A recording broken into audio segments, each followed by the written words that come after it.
हैदराबाद कर्नाटक में जहां हमने और जहां सीएनएक्स ने जो सर्वे किया, इंडिया टीवी सीएनएक्स ने, हम 40 सीटें बता रहे हैं और बीजेपी को हम 6 सीटें दे रहे हैं। बीजेपी का अपना इंटरनल असेसमेंट है कि 2018 की तरह यहां पर वो 15 या उससे ज्यादा सीटें जीतेगी। ये आप बता रहे हैं देवेंद्र? 11 सीटें। हाँ, लगभग पिछली बार जैसा ही कि 15 के आसपास रहेगा और 6 सीटें तो सिर्फ वो कलबुर्गी में उम्मीद कर रहे हैं। ऐसा बीजेपी का न सिर्फ दावा है बल्कि उनके अपना इंटरनल सर्वे है, उसके कुछ डाटा मेरे पास मौजूद हैं, उसमें भी ये मेंशन किया हुआ है। सौरभ, अब ये तो बीजेपी और भावेश के बीच की बात है। ठीक है भावेश।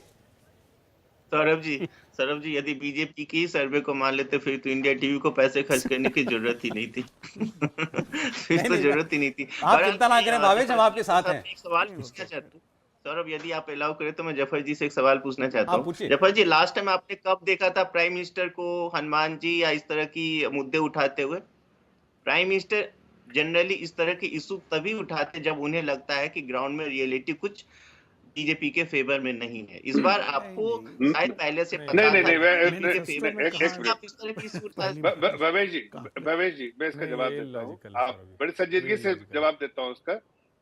देखिए, मैनिफेस्टो आने के बाद ही पता चलता है कि आपकी मंशा क्या है, आपके इरादे क्या है, आप किस तरह के किसको टारगेट कर रहे हैं। अगर आपके मैनिफेस्टो में ऐसी बात आई है तो उसका पहले से जिक्र कैसे करेंगे? जाहिर है पहले जिक्र नहीं होगा।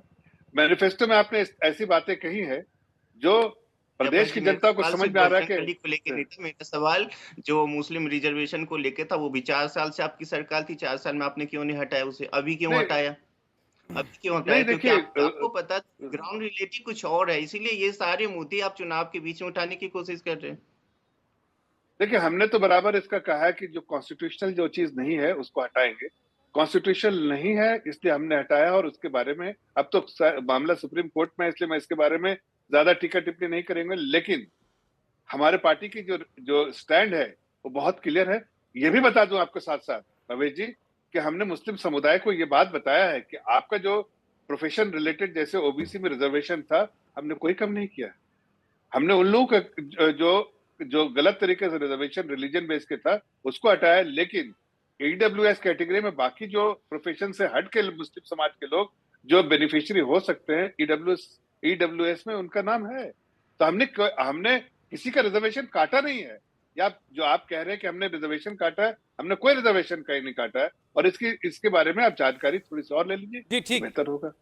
जी देखिए जफर साहब, इस वक्त देखिए इतना ही हम लोग कहना चाहते हैं कि आप फील्ड में गए हुए हैं, अभी बेंगलुरु में हैं भावेश भी।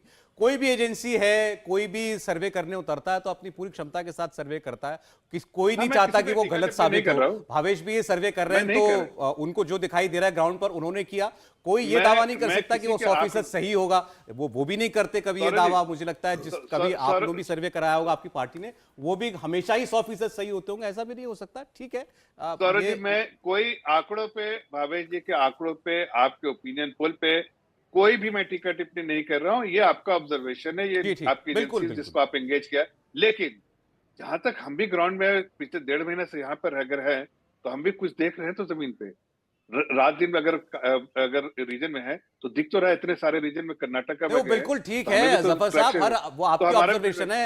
हर आदमी अभी इस वक्त तो सब हर कोई इंडिया टीवी का सर्वे देख रहा है। मैं तो इतना बता दूं आपको, नेता लोग भी इस वक्त सर्वे देख रहे हैं क्योंकि उत्सुकता सबको है। इतना बड़ा चुनाव है। लेकिन इंडिया टीवी हर वक्त हर जगह डाउनलोड करने के लिए सर्च करें India TV news Google play store या ऐप स्टोर पर।